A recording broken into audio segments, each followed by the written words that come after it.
Welcome to Haunt Weekly.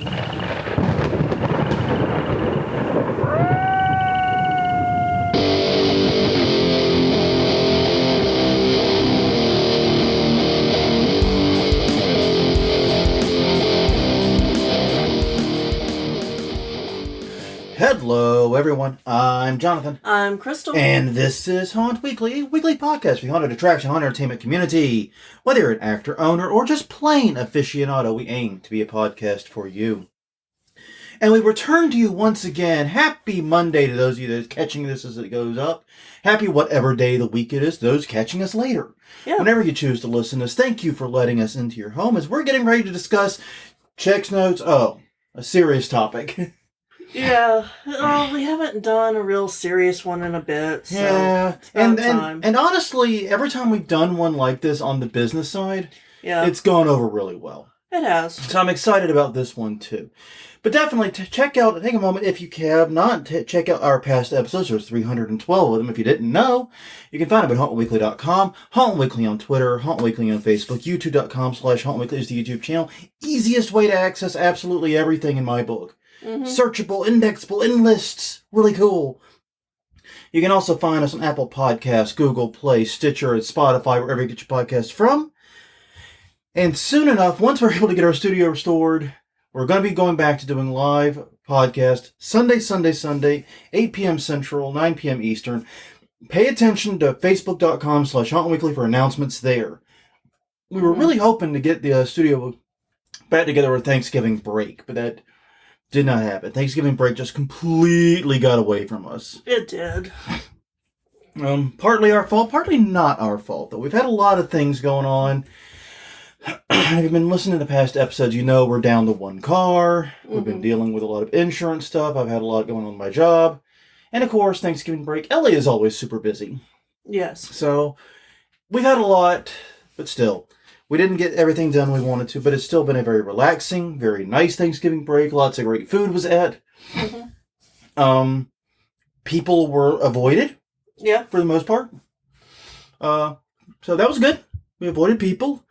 I call that a success, actually. When you put those two things together, it's kind of a success. Yeah. And we put the down payment on a new car. Yeah.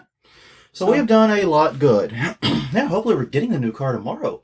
Hopefully. Well, today for you, if you're catching this recorded Monday, but it's Sunday for us when we're recording. So, yeah, hopefully we get it tomorrow for us and today for you. All right. Well, this week's topic is one that has been based upon a lot of discussions I've been seeing in recent weeks on various haunting groups. And maybe it's just me noticing this. Maybe there really hasn't been that much, and maybe it's my own internal biases kicking in, or the Facebook algorithm is showing me these topics. Yeah. And knows I'm interested in the business side of haunting. If so, that would probably be about the best the Facebook AI has ever understood me. Yeah. Usually it's pretty naff, let's be honest, and figuring me out at least. So yeah, that'd be a pretty amazing trick if it did. But basically I've been seeing a lot of people talking about how this season shows that the haunted attraction industry is quote-unquote recession-proof. Apparently a lot of haunts had a good year. Yeah. And they're coming in and saying, hey, just proof we're recession-proof.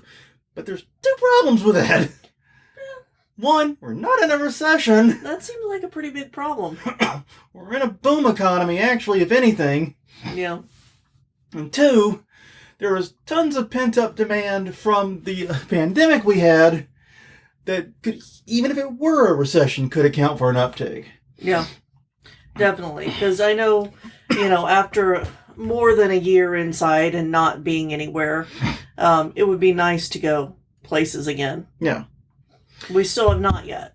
We still have not done haunts yet. We're looking forward to next year. Next year's going to be gangbusters, unless this Omicron variant, starts really messing things up. God, I hope that's not the future here. No. But as long as that doesn't bork things completely, next year's going to be off the chain. That's what I'm saying.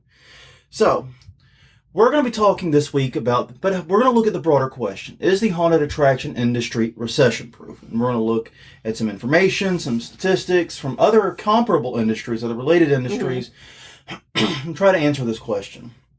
But I want you to help me with another sort of on the side piece of this. So the question of the week, I've chosen a very specific one. Because like I said, I've been working on this for a while, and this is probably going to be another episode down the line. I want to know, what are haunt prices doing in your area? Are haunt ticket prices going up, staying the same, or going down? Right. Probably not going down. I'm going to take a bet against that one. But are they staying flat? Like, look, if you can go back, I would say 5 to 10 years. Yeah. What have they been doing? Because we have notes and we have data from our area, but we want to know what's going on in your area. Are the prices going up, down, all around? Mm-hmm. What's happening? Let us know. Once again, hauntweekly.com, hauntweekly on Twitter, hauntweekly on Facebook, and youtube.com/hauntweekly. Leave a comment there. Send us an email via the form. Drop us a line any way you can. We'd love to hear your thoughts. All right. So here's the thing. 2022 is going to be a scary year. Excuse me. I know people keep saying we are living in unprecedented times. Yes. It's getting old as hell. It's been old as hell, let's be honest. But we are. And so we don't really know what the recovery from this is going to look. We're still in, for now at least, the immediate post-pandemic boom reopening recovery. Mm-hmm. Everything's ramping back up. We're still in a lot of that. Right. So we're sort of figuring that out. The economy is really strong right now, but the future is unsure. We have the new Omicron variant of COVID out there. There's some political uncertainty, tons of global issues, especially when you look at like shipping and supply chain stuff going on. And yeah, it could be an absolutely amazing year. Still very likely could. So I'm not trying to put the fear of a recession into anyone. If you ask me what I thought 2022 was going to do, I'd say it's probably going to be a decent year. Yeah. It looks like it should be. I'd agree with that. But yeah, it also could be the start of a recession caused in no small part by COVID. And that's just it. Sometimes these economic downturns are delayed from their causes. Right. Like the housing bubble burst and everybody didn't immediately lose their jobs. No, it takes a little while for that stuff to roll through. Yeah. So hopefully it doesn't happen here. Hopefully the economy remains strong. Hopefully it all goes well. I would really like that. But hey, there's always a danger. This is very uncertain. Nothing is guaranteed. So, but regardless, many haunters have been discussing the possibility of when there is a recession, and about when there is a recession, whether or not haunting is recession-proof or recession-resistant. And it seems overwhelmingly online, people believe that it is. Yeah. But yeah, no. Okay, go ahead. No is the answer. Definitely not guaranteed. Maybe. It's definitely not guaranteed, a sure thing. But that's because nothing's guaranteed. Well, that's true. I could have guaranteed you that, years ago, that we would never be living indoors for a year because of a superbug. But that's because I didn't have the information available. Yeah. It's...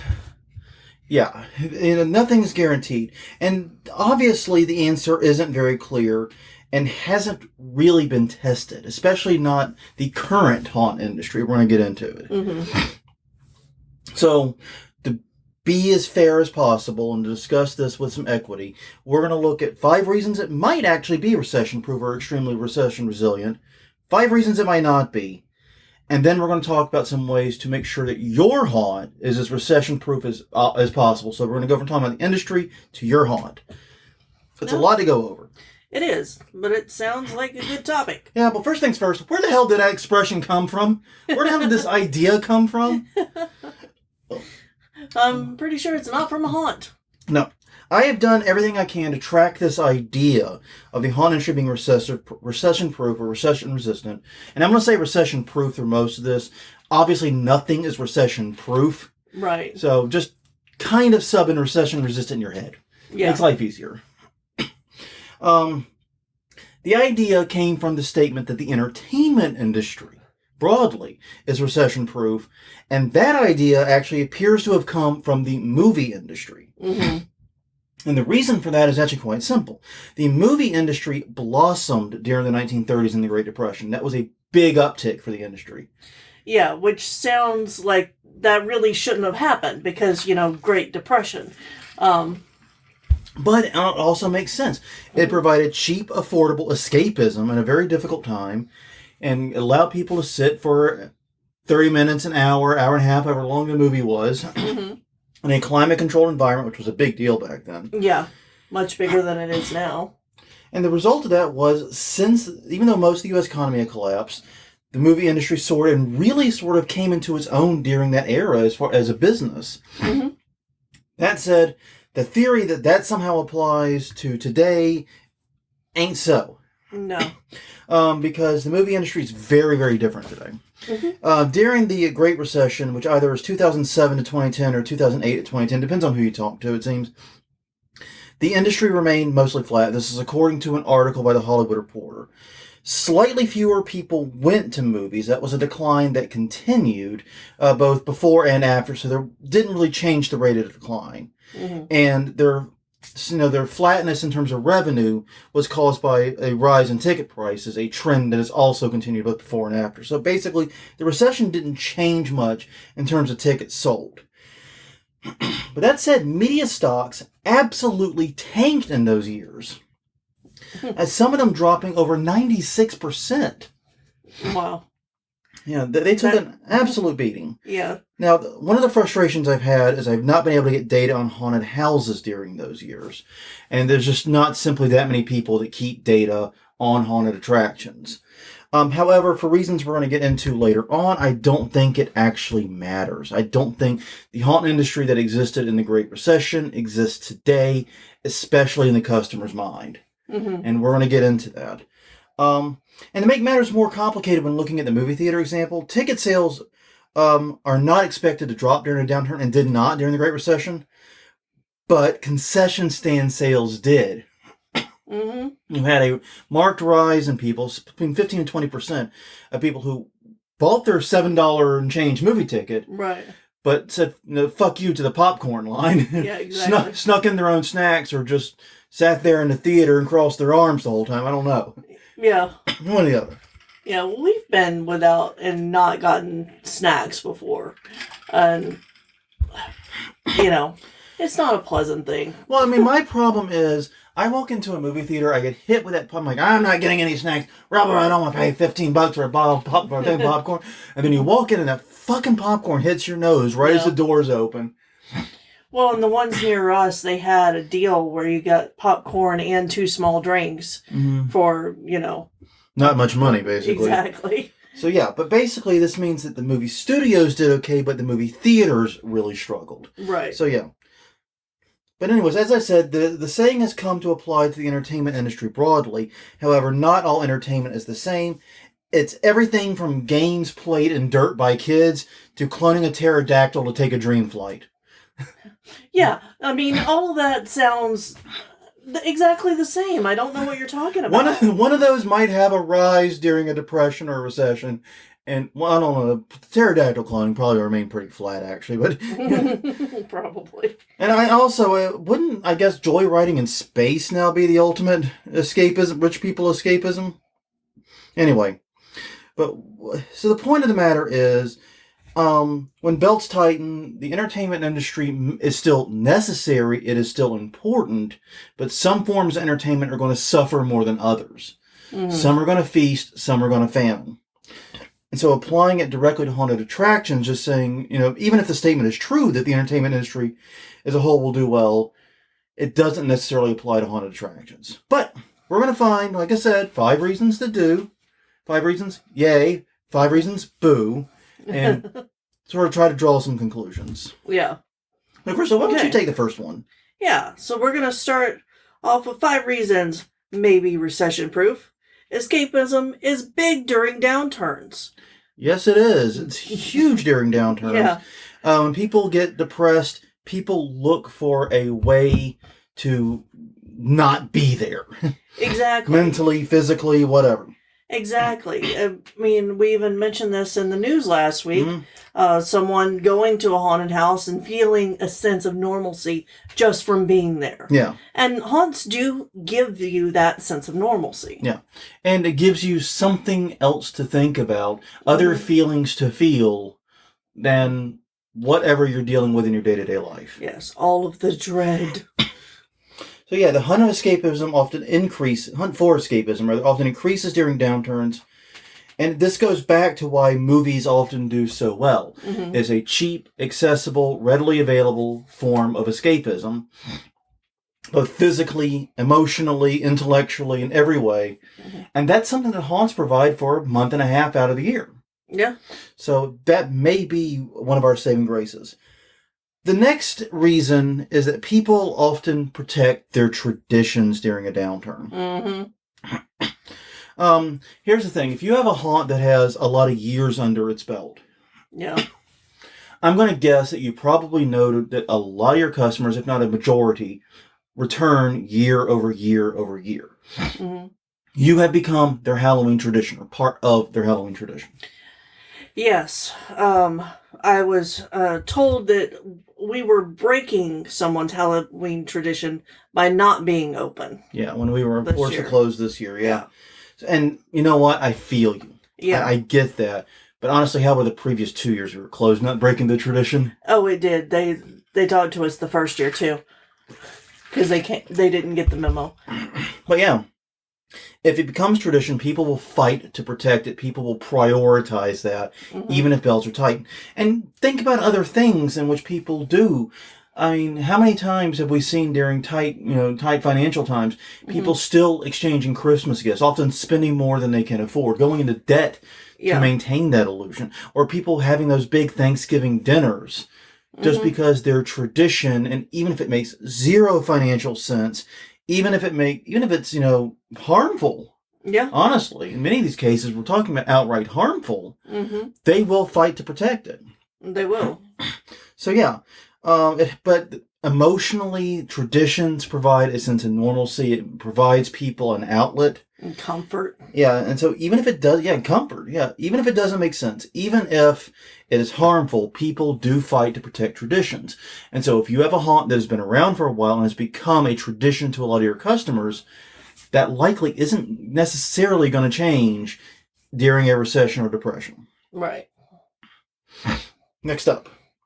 Right. So it's still not a huge chunk of the average budget. Yeah. The average rent in the U.S. in 2019 was $1,164. A haunt visit for a family of 4 is about a tenth of that. So, yeah. And it's interesting because we as human beings aren't very logical when it comes to money. No. In fact, we're actually abjectly terrible at it. Yes, there are several TED Talks you can look up. Oh, there's tons. And one of the best examples of how stupid we are with money is this dumb obsession with gas prices. Gas prices go up, everyone bitches, but I'm going bankrupt at the pump, and gas prices come back down. Everyone pretends they're Mr. Krabs rolling in the dough or whatever. Yeah. And the fact of the matter is, unless you're running a transportation company, right, I'm going to just take a guess that gas isn't a big part of your bill, in your monthly income. Because let me put it like this. We're getting a new car. We are. The note on the new car, when we get it, because we are making a very massive down payment on it, is $180 per month. Almost on the nose, right? Now, to drive that car to and from your work and to do the other tooting around, we're going to do, we'll probably spend maybe another $30 to $60 a month in gas. Yeah. We fill it about once every 2 weeks. And so if gas prices are low, it'll be $30 a month. If gas prices are high, it'll be closer to $60. Yeah, exactly.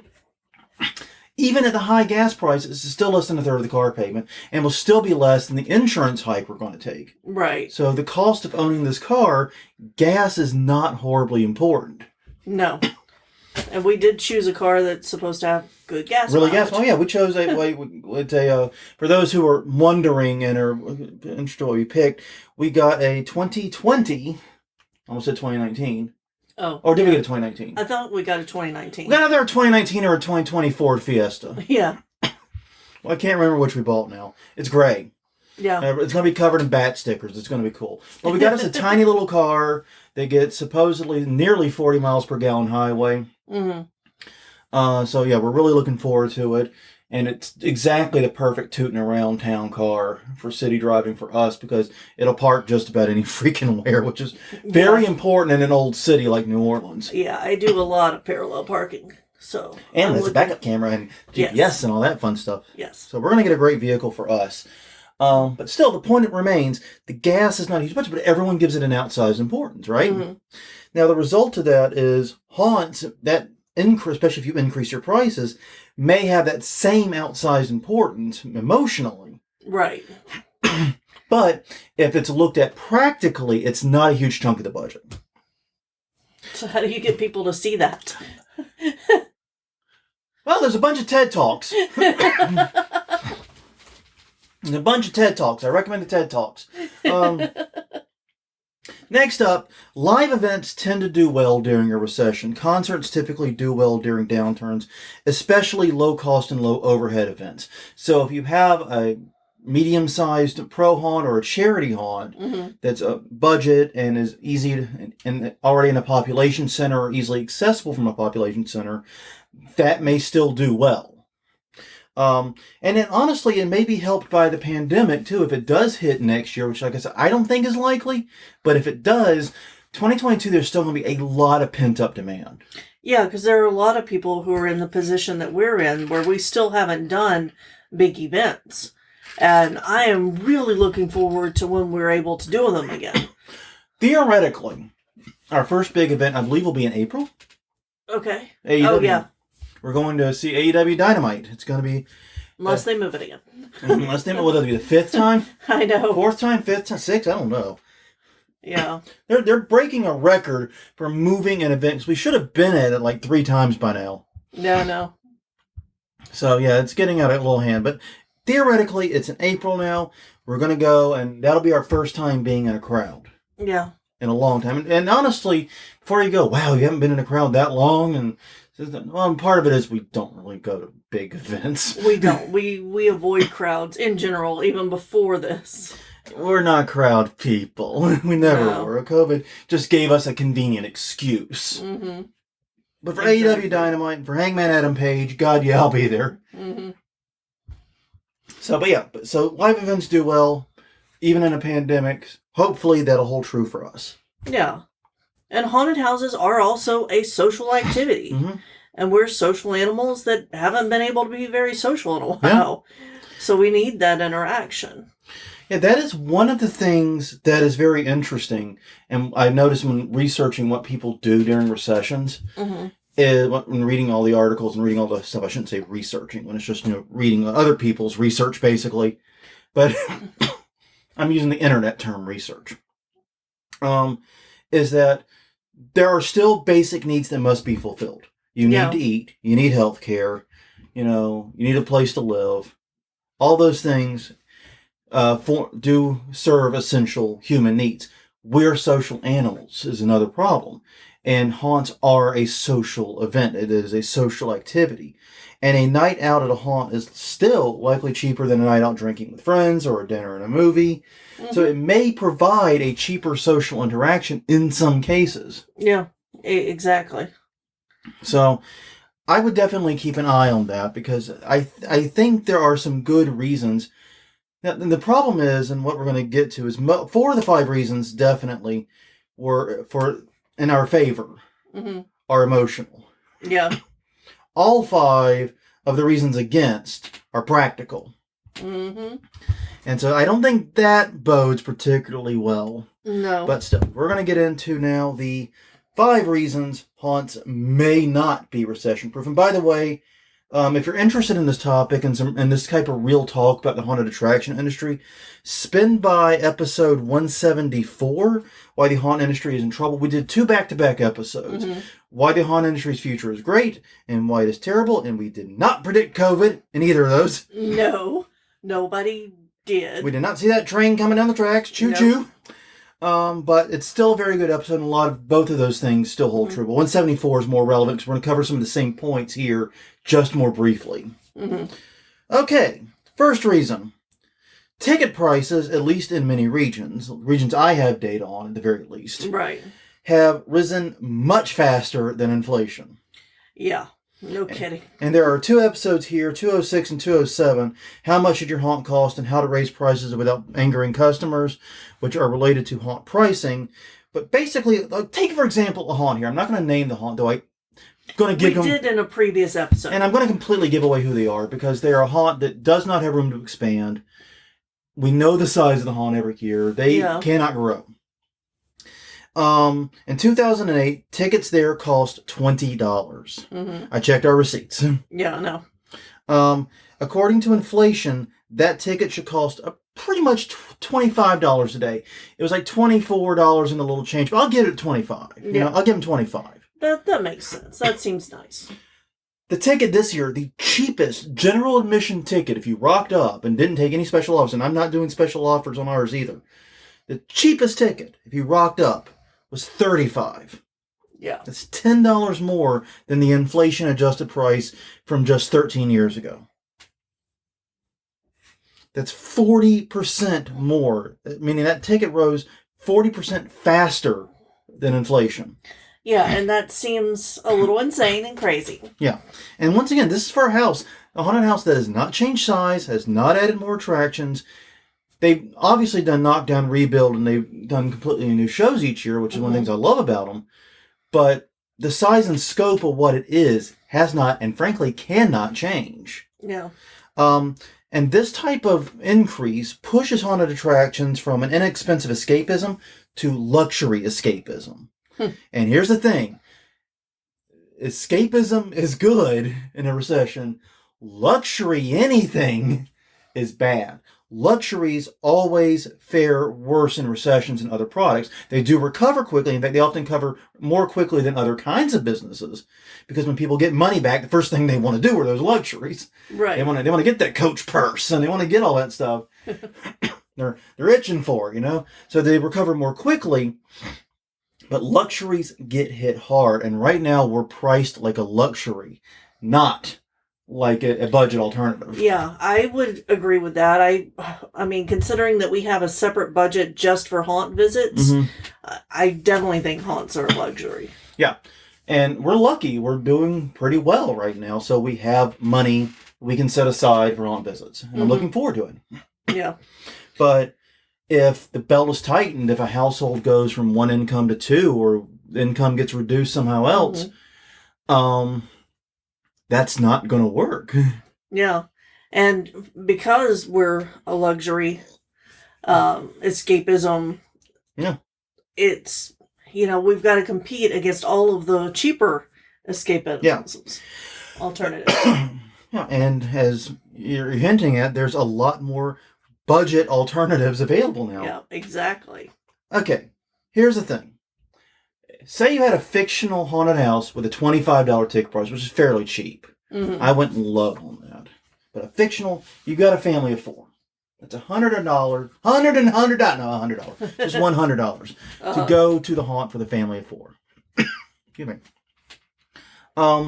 With that same $100, you could get Hulu, which is $6 a month, Netflix, $9 a month, HBO Now, $15 a month, Amazon Prime, $120 per year, breaks down to $10 per month, Apple TV, $5 a month, and you would still have $60 left over to pay your damned internet bill.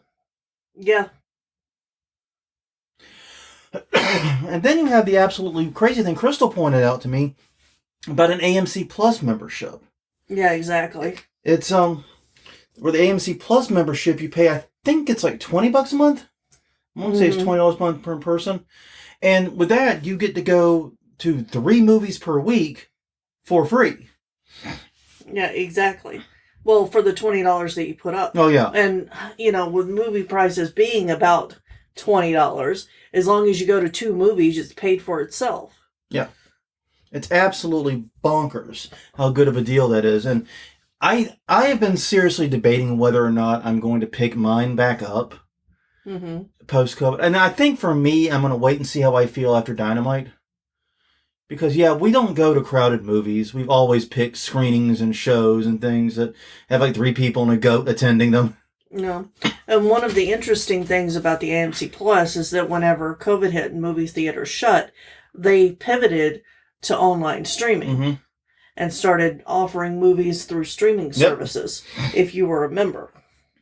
So yeah, AMC Plus and things like that. So there are some incredibly cheap alternatives that were either not around in 2008 or were not as prominent and as prevalent as they were in 2008. Exactly. I mean, like, was Netflix even doing streaming, or are they still doing DVDs? But you can still technically get DVDs from Netflix, but... Yeah, I don't know. I don't remember when they made the switch. But yeah, many of these options didn't exist during the Great Recession. And so here's the question I'm asking you. If you have $100 for budget for entertainment... 2007. Oh, so 2007, right at the start of the Great Recession. Yeah. So that was nowhere near where it is today. Mm-mm. I think that's safe to say. But anyways, you have $100 a month for entertainment for you and your family of 4. What are you going to do? You're going to spend one night at a haunt, which might only last 20 minutes? Or are you going to get all those streaming services combined and pay your internet bill? Yeah. That is absolutely bonkers to think anybody would do otherwise. Yes, I don't blame the people who choose that. No, I don't either. Go to a home haunt. Yeah. So. Next item. All right. Haunted houses are not essential to most customers. Yep. I mean... It's just true. It's just, yeah, there it is. You don't need a haunted house to live and breathe. I know that sometimes in the industry we feel like that. Yeah, because we are haunters, choke on those words a little bit. Yeah. When I say haunted houses are not essential, it's a little, they're going on there. Yeah. It's a little gag. But to 99% of the people that walk through your hallowed halls, it's just the plain and simple truth. It's a nicety. It's a luxury. It's not essential, especially when you compare it to food, medical care, rent, transportation, etc. It's something that can be cut with minimal loss. Yeah, they might be sad they didn't get to see your haunt in 20 whatever. But they'd be much more sad if they were late with a rent payment. Yeah. So, yeah, you have to be thinking about that. And I just realized I forgot to write down the 5th reason. Oh, but this is especially when you factor in the cost per minute. Yeah. Because haunts... Actually, I didn't do 4 or 5. Jeez, Murphy, I was not doing well when I wrote this. But yeah, okay. But those are the big 3, to be honest with you. Yeah. And here's the thing. What we have in the haunted attraction industry is... increasing ticket prices, just going up steadily, faster than inflation, and have been for some time. Becoming more and more and more a luxury experience and luxury good. Now, granted, haunted attractions have been, justifying that luxury by having more luxury stuff, higher technology, bigger sets, bigger attractions. But at the same time, it's still a luxury. And luxury, in general, gets cut. Whenever belts tighten, whenever people are looking for somewhere to save, that is where they're going to cut. So yeah, honestly, I know that I accidentally screwed up the notes. I don't have 5. Those were the 3 I wanted to get in. Those are the important ones. If you have the others in your brain, drop us a line at hauntweekly.com. Yeah, because basically, that's the problem. What we're relying on is an emotional connection to override the fact that we are a luxury industry. Yeah. What we're hoping for. And the reason I was talking about I don't think the Great Recession of 2008 and so forth mattered is because basically you didn't have this extreme price hike. You didn't have the prices going up the way we've seen since then. And once again, question of the week, what are the haunt prices doing in your area? Let us know, because if we just have a bad sample size, we want to talk about it.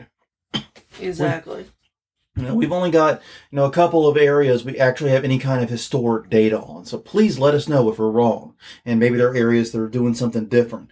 But in haunts we've been tracking, they've pretty much all gone up way faster than inflation. It's just the truth. Plain simple truth. So the hope is, we've had haunts going up, and at the same time, you have an industry that has been moved from a impulse thing, something you do almost willy-nilly because the ticket's so cheap. Why not go to the local haunted house? Yeah. And And now it's become a luxury that you have to plan for financially.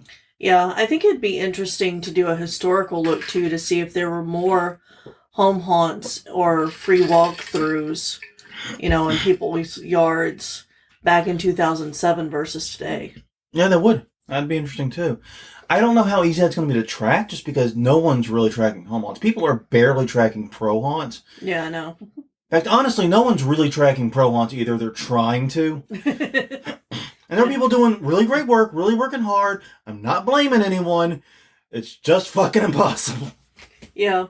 Well, and it's only recently that there's been a motivation too. Yeah, motivation and interest in the haunt industry as a business industry. Yeah. And not just as an artistic expression industry. Yeah. And a lot of that comes down to what we talked about and why the haunt industry is in trouble. And one of the things we said there that I think also is relevant here. And another, actually, you could put this as your fourth reason if you want, is we're still a small industry. Yeah. And when you're a small industry, you don't have the resources to put out there to preserve your place in people's mind. The movie studio, I mean, the example I gave in that episode was a single blockbuster movie that does well and has a good global box office will make more money in a year than the entire haunted attraction industry in the United States. Yeah, more exactly. revenue. And that's bananas. And don't get me started on how much bigger video games are, because they're bigger than the movie industry. Yes, they are. That's like comparing Jupiter to the fucking sun. And we're Earth. We're sitting there. There's piss-ass little rock in the middle of the solar system. Much bigger entertainment options floating all around us like crazy. Yeah. So yeah, I mean, that could be your fourth, is that we don't have the resources to put out there. And because I'm going to be, like I said, we're about to start giving advice on how to make your haunt more recession-proof. And one of them is difficult to do if you don't have a lot of resources. I admit that. So, yeah, well, let's just get into that. Maybe we'll think of a fifth reason to throw out while we do it. Why don't you take the lead? All right. So, first thing to do is focus on price differentiation. We go way back! Yeah, no kidding. We need the way back machine. Back in episode 5, we talked about ways to do this. But find ways to offer discounts, deals where you can, while still getting the most from those that can pay. Yeah. The example I would give is if you have done your numbers and you know you need to sell a ticket for $12 to turn a profit. So you set a $20 price tag. Well, what if and see, one of the problems with customers is they're idiots. Is they actually don't know what they will pay for a ticket. Right. They don't know what the line is until it's been crossed. You know what I mean? They don't know where the line is. So, maybe I'll pay $25 a ticket, and that $20 is a fucking deal. Yeah. But what if I only will pay $18? And that's not $1 more. Fuck you, I'm not going. Well, I see the $20 price tag, not going. But I see a way with a coupon code or bring a soda can, or they still do that? I think so.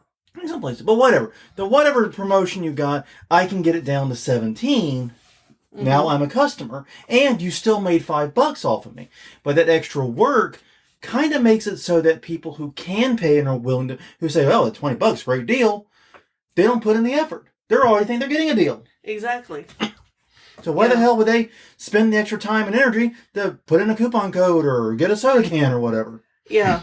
And aren't there like mental breaks whenever, isn't that why a lot of things are priced at 99.99 or whatever?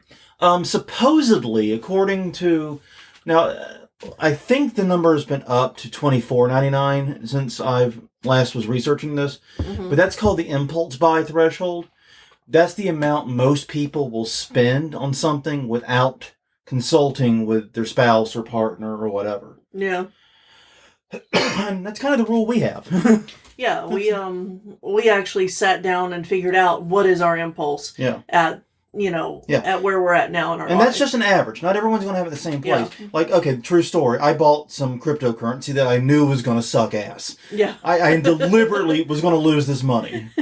And before you say that's stupid, yeah, it's stupid. I'm just going to agree. But it was funny in the moment. It was a good joke in the moment. I've actually gotten more than $20 worth out of it in terms of laughing. Fuck you, MJF, is all I'm going to say. Anyone who watches AEW knows exactly what I'm on about now. But anyways, I decided the amount I could spend and just legitimately not care and laugh all the way to the not bank. Yeah. Was $20. Yeah. And I'm laughing all the way to the not bank because that currency fell. I think it's worth $4 now. Yeah. Yes. So I've lost $16 on MJF coin. So now you know that you're better than MJF. Yes, I am. And he knows it. I don't know. If I bought the coin that went down, I think I'm the idiot in this conversation. But you got more amusement out of it. Yeah, sure, I did do that. So, but yeah, everybody has those thresholds, and yeah, you've got to be careful when crossing, especially moving up, like into another 10 or 5 category. I don't think anyone's doing $100 a ticket, but people are doing $100 for a family of 4, and I know I would blush at $100. In fact, we did blush once at a $300 haunt package we were going to have to pay to get me, you, and Ellie to go through every haunted house at a place in Houston. Yeah, I know. We ended up not going there because they also were dickheads. But well, they didn't take credit card. And we're not walking up with that kind of cash. Yeah, and in a part of town we don't know, in a city we've never really spent that much time in. Nope. Not as adults. So yeah. Next item you can do. Offer a bigger experience. A $35 haunt that is 10 minutes or a $45 ticket for 3 haunts and a carnival. Which is the better deal? Shut up, you know the answer is the $45 one. Basically, offer customers more for their buck and give them more time on your property. Because it's one of the things I think haunts need to really start focusing on is capturing customers' time and attention. Everyone else has gotten the idea that this is an attention economy. But a lot of haunts seem to think that it's about get that ticket sale, get them through the door, get them through the exit, pat them on the head, drive them off. Yeah, and this is something that we saw done really well at the Texas haunts. Yeah, this was like probably the only thing. Yeah, I really think Houston nailed almost across the board. Yeah, because they all had some kind of fair or events going on outside of the hangout place or something. And the thing that was great about it with Houston was some of it was free, some of it was pay. There was a good mix of stuff to do. So if you wanted to hang out but didn't have a lot of money, you had things you could do. But if you had the cash to spend, you could go play carnival games, you could go do a mini escape room. You know, you could hang out and get some food or a drink. You had stuff you could do. Yeah. Exactly. So the more, basically, by capturing customers on your property, you'll make more money and they get better value. And that's one of the problems. Like the haunt industry, the value has not been going up. Yeah, because I mean, if I know that I'm going to go to a place and it's going to be a night, it's going to be an adventurous night, the entire night's going to be there, then I'm willing to pay more for that experience. Like one haunt locally that's doing that well is Rise. Yeah. They've pivoted from being just a big house and the asylum. They now got a hayride, which apparently got mixed reviews among people that went to, people we spoke to that went to, blah, blah, blah. Shoot. What was Legendary Haunt Tour. Yeah, thank you. But still, and they're also adding a corn maze. They're adding paintball element. They're doing a lot of different stuff, basically. That's what it comes down to. And they've gone from being the haunt we hit before we go to 13th Gate. Yeah. To being a night unto itself. Exactly. You know, maybe we'll have time to hit like Ranch of Horror or something that's right next door. But that's it. Yeah. Yeah. So, C, or number 3, reward recurring and regular customers. You need to build that traditional relationship with customers. You need to keep them coming back year after year after year so they have a stronger connection with you. And if times get tough, they are going to stick by you, even if it stings a little bit more. Yeah. If you make people feel like they're a part of you and you are a part of them, they're not going to want to break that bond, even if budgets tighten. Number 4. Double down on marketing. This is the tough one, but so important. Yeah. Sorry. Oh my God, this is... You are the marketer, so you shouldn't really taken this one. I should. But basically, okay, here's the deal. You cannot outmarket a recession or a downturn. You really can't.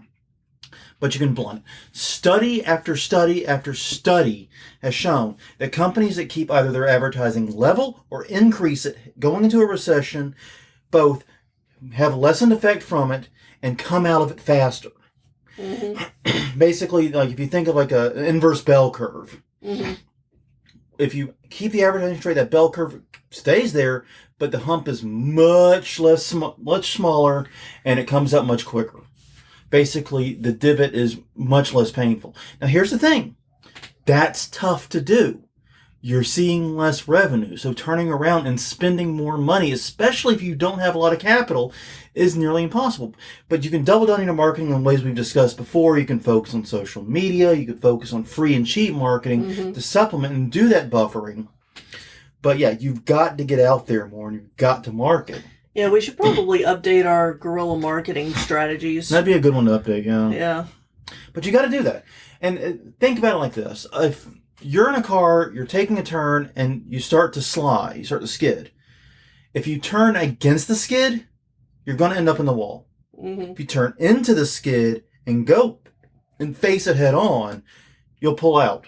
Mm-hmm. It's counterintuitive. It's also on a bicycle. If you're falling to the right on a bicycle, which way do you turn the wheel? You turn to the right. You turn into the way you're falling. Yeah. Life be like that. You've got to turn into the skid with your marketing. And finally, I'll let you take it since I shat all over that one. That's okay. The last one was totally yours. Diversify your business. Go beyond ticket sales. Offer food and beverage. Offer different kinds of experiences. Get a real gift shop, please. Episode 190. Yes, that was episode 190 for those who couldn't understand. Yeah, like everyone. What you were saying. But offer games, small add-ons, Basically, think about this.